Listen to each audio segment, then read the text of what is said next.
3-point lead for Chicago. The Bulls looking for their first ever NBA championship. The Lakers desperately trying to bring it back to Chicago for a Game 6. Paxson, yes! John Paxson again! And the Bulls lead 105-101.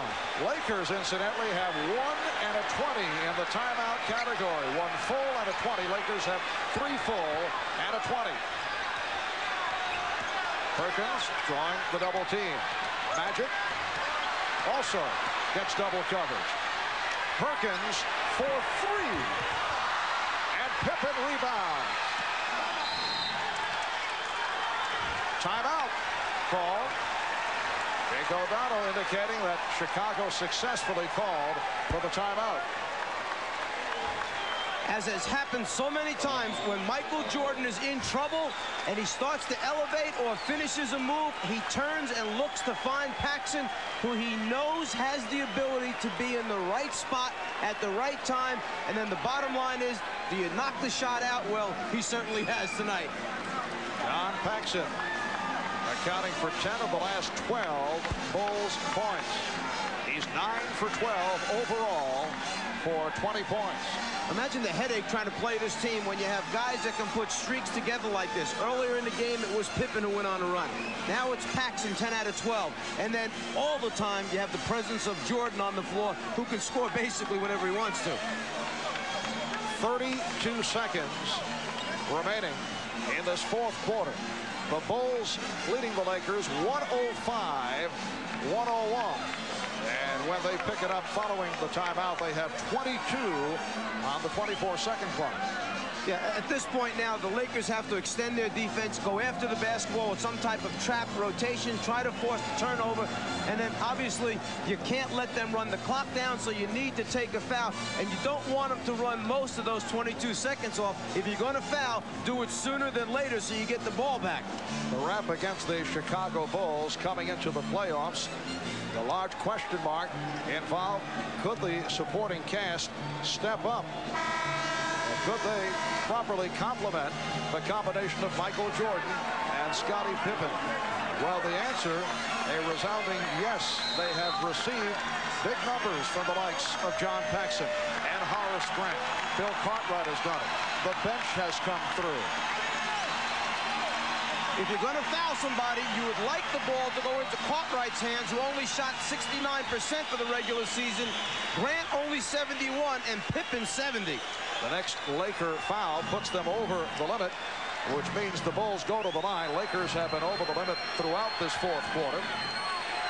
John Paxson for the series is 32 for 49 for 65% shooting in the NBA Championship Series.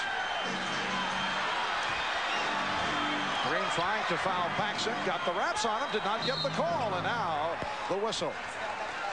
They got the ball into the hands of one of their best free throw shooters, 84% shooter from the foul line.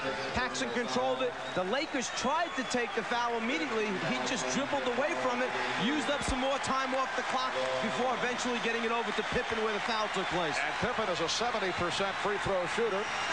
Not a bad choice from the Laker point of view. Tony Smith called for the foul. Scottie Pippen is 9 for 10 from the line, and Smith has fouled out. Terrific performance by the rookie from Marquette. 5 out of 6 for 12 points.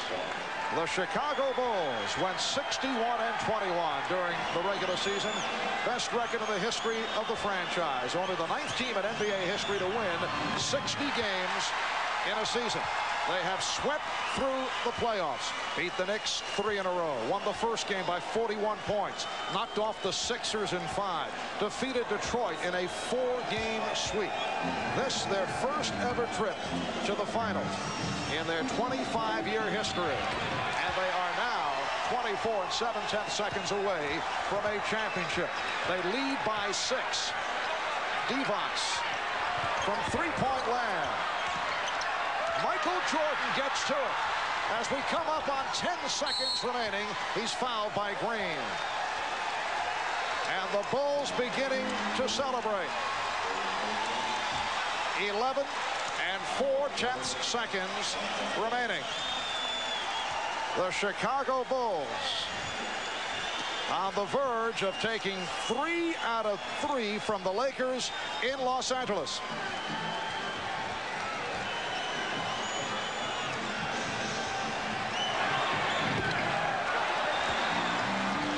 Tonight's Miller Genuine Draft Player of the game, the man with the hot hand down the stretch, John Paxson, who ripped this game open. And on behalf of John, NBC, and Miller Genuine Draft will donate $1,000 to the Thurgood Marshall Scholarship Fund. Michael Jordan with 30 points. The Bulls lead by 7. Final seconds, Magic's three-point attempt blocked. Pippen comes away with it. And the Chicago Bulls have won their first ever NBA championship.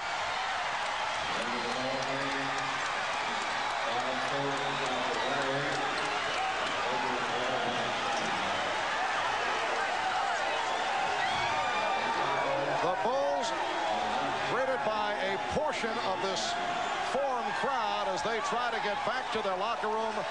For the Lakers, a different story. The Chicago Bulls' domination of this series has to be considered a major surprise. Mike, there was no reason to believe that the Lakers would fall apart so dramatically. I think it was a combination of things. I'm not quite sure that everyone gave the Bulls the credit they deserved throughout the season. I think everyone felt the balance of power was in the West this year, that Portland, in fact, was the best team, and when the Lakers got by them, that the Lakers then were just going to put the Bulls away. But the Bulls team was a deceiving team. They did it with a very intricate offense in the half-court area, the ability to score in transition, and then the great team defense. And Michael Jordan has answered a couple of questions. There have been doubters over the years whether a team led by Jordan could win a championship, and it is so rare for a team that has a scoring champion to go the distance. Anyone who ever questioned whether Michael Jordan was willing to give up and sacrifice for a championship was completely wrong. It was a case that Jordan is such a great winner, such a great competitor, and wanted so badly.